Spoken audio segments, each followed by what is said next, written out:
Thank you.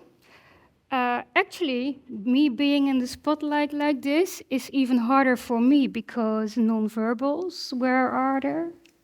Cannot see them very well. But yes, this is actually me, and it's a whole list of experiences trying to understand other people's motives and interests. But today, I want to speak with you about the lessons I have learned about the effect of my own nonverbal impact of others with forensic investigations and also while helping other people. But first, I want you to imagine a conversation where you did not feel that comfortable. Who recognizes a conversation like that? Yeah, I think almost everyone, right? And do you recognize that feeling of surprise, anger, or sadness when you did not get the response you hoped or anticipated? Who recognize this? A lot of emotions, right? Or maybe that you have the feeling that something is off and you cannot put your finger on it. Again? Yes, more and more people. Okay, today we are going to explore where those feelings come from. And we are going to talk about what kind of nonverbal cues you need to look out for to understand other people and to look out for what they actually do not say. But first, I want to do an exercise with you. And having worked with spies, I think there is only one way to give you clear instructions. So, listen very carefully. I shall say this only once. If I'm going to instruct you to grab your phone, please do so. If you want to join, grab your phone. If not, just leave it where it is. And I want you then to put it on the video selfie mode so that you can record yourself. And yeah, starting to feel the heat already, right? I'm going to ask you a few questions, and I want you to answer those questions out loud here in this room. And when we are done, you have to consider to record, no, not consider, you have to save the video recording and put your phone away. So, are we ready? Yeah. Okay. First question, how did you arrive to the venue today? Out loud, people. Yeah, much better. When was the last time you actually felt sad? Today? With whom did you actually talk about these feelings?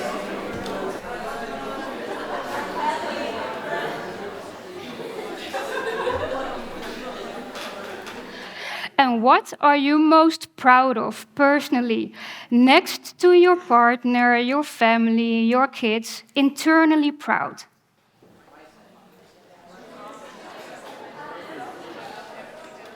Yes, perfect. Okay, we're done already. So you can just put your phone away, save the recording, because we are going to come back to this later. But first, I want to take you back 15 or 20 years ago, when I was still a probation officer. And I was in this probation room, which was actually way too small to have a good conversation.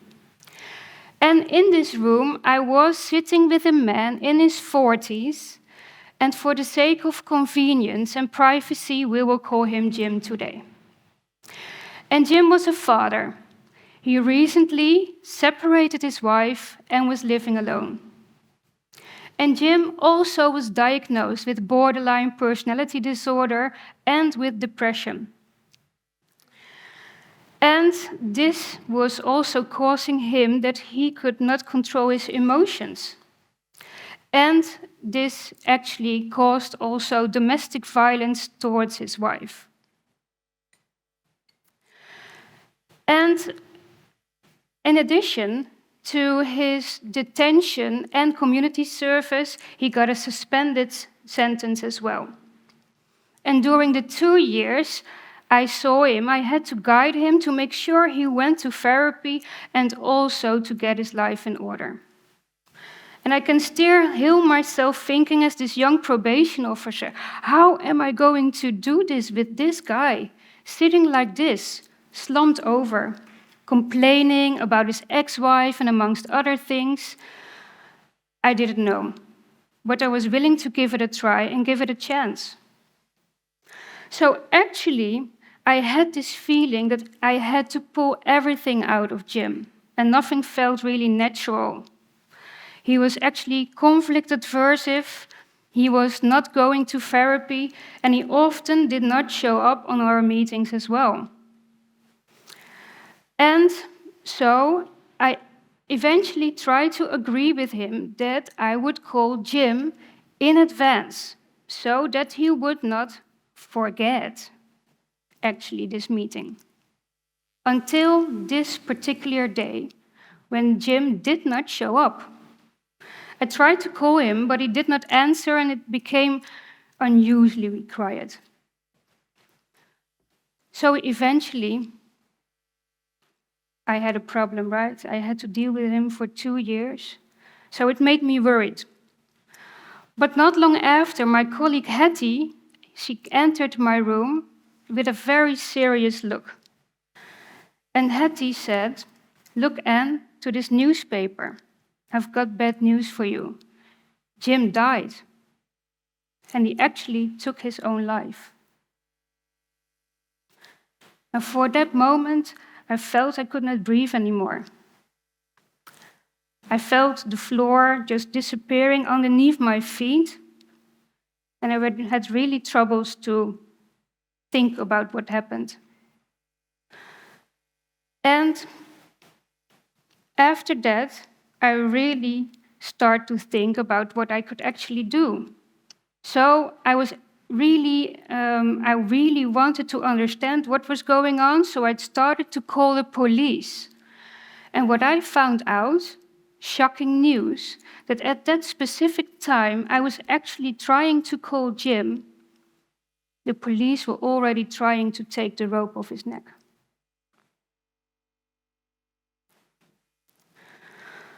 Well, this was for me a moment I could never forget.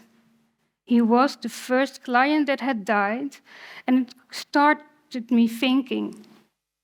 And for me, Jim became the motivation to really understand behavior on a deeper level. What did I do wrong in this connection with Jim? Did I miss certain cues, nonverbal cues? Did I miss communication skills that could dissuade him from his deed? I will never know. And Jim can never tell. But what I can do is teach others to try to understand what you can do, what your nonverbal impact is, and how this influences the way people communicate with you. So let us take us back to the situation between Jim and me. I was this very eager probation officer, and I really wanted to try to understand him. But I also knew that I could be very critical and judgmental. Actually, I still am at that time of the month. But some people, like I did back then, show very rigid body movements. They start to frown and they start to squint when they do not understand the situation they are in.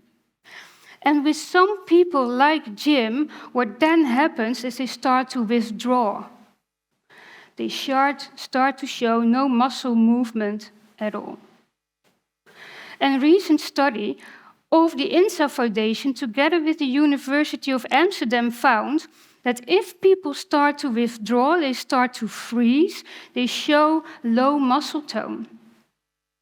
And also, maybe even, if it works, droopy eyelids, or maybe even white underneath the iris. Who has seen all these movements? Yeah. And maybe you also recognize that then, if you see people freeze, you tend to work harder in the conversation. Who recognize this? Yeah, a lot of people.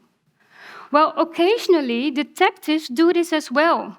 They start to talk louder, they start to squint and frown, and also show confrontational movements like this. Well, actually, people like Jim tend to draw a bit back. They tend to freeze. And this was, to me, also a very valuable lesson, because now I know that I have to consider my own nonverbal impact. I have to understand that my nonverbal impact has also its influence on Jim's nonverbal impact.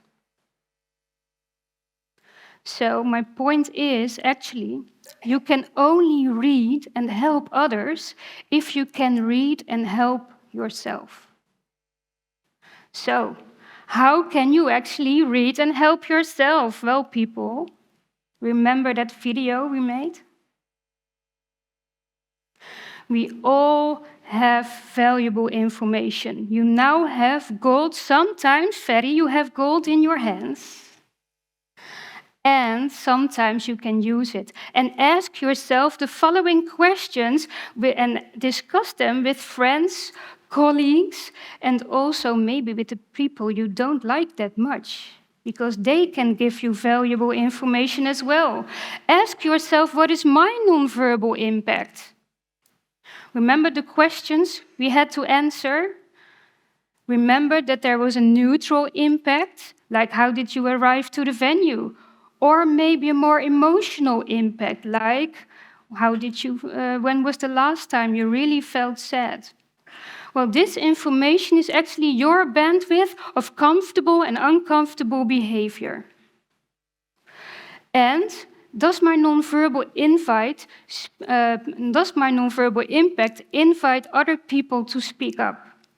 Because when you know that you tend to frown and squint, other people may think that you are very critical or angry. And this would make you feel less understood as well. And are you truly honest to yourself and to others? Are there times that you dare not to say what is actually going on? Because what we now know, that research of Nico Freidas tells us that we show on our faces our state of action readiness in the interaction. You go out of the action readiness or you go into action readiness. And this gives you valuable information as well. And how can I actually develop my nonverbal intelligence by also using communication skills? So how can you actually do that? To understand some basic rules about body language. For instance, my mentor, Joe Navarro, who is an ex-FBI agent, tells us that there is no Pinocchio effect. I'm sorry, people, you cannot detect lies based on nonverbals alone. You can only detect stress.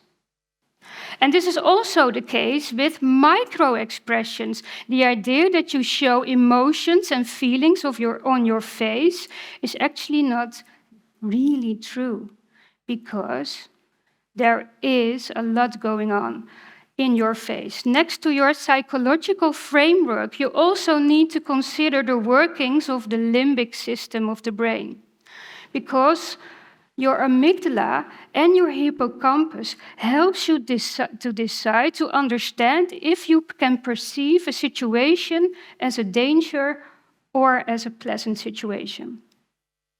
But the problem is that we all have this unique imprint of memories that is different for everyone.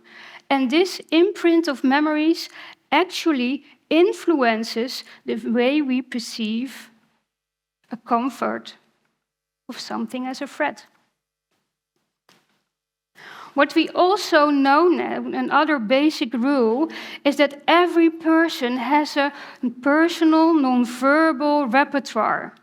And this repertoire is actually linked to our interaction needs.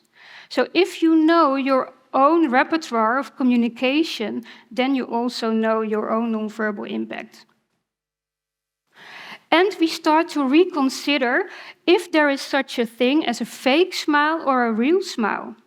Recent study of Taylor actually tells us that we also smile because we want to affiliate with others, to be part of a group, and also to feel recognized on a relationship level. So rule number 3 is actually to understand what your nonverbal impact is. Because you, as a sender, are also influencing the nonverbal impact of the receiver. Or, in other words, a lot of the communication of the receiver is actually about you. So, to sum up these rules, do not judge based on nonverbal information alone. And everyone has this unique baseline of nonverbal and verbal behaviors. And your nonverbal impact is influencing the nonverbal impact of the receiver in the conversation. So the question is, how can we always connect with other people and actually maybe help someone else in need? You have to consider also to check your instinct, check your gut feeling, and take your judgments less seriously. And a question you should ask yourself am I hindering with my nonverbal impact the communication and the way people want to speak up to you? So, please don't forget to discuss your video, people. And something else you can do is to observe, to actually be quiet. Shut your mouth. Because then you are inviting other people to decide whether they are going to tell you their story. And very important also is to consider your timing in every conversation. Because some people tend to wait too long to react or maybe to interrupt too quickly. So the best thing you can do in a situation like this is just recall the last sentence that someone has said, or ask a question with just one word. And? So this may be a lot of homework for you to actually consider to improve your communication skills. And maybe it's good to remember my last message I want to give to you and try to use it as a mantra. Things are not always as they appear, but once you start to see it, then maybe you can keep your loved ones near. Thank you.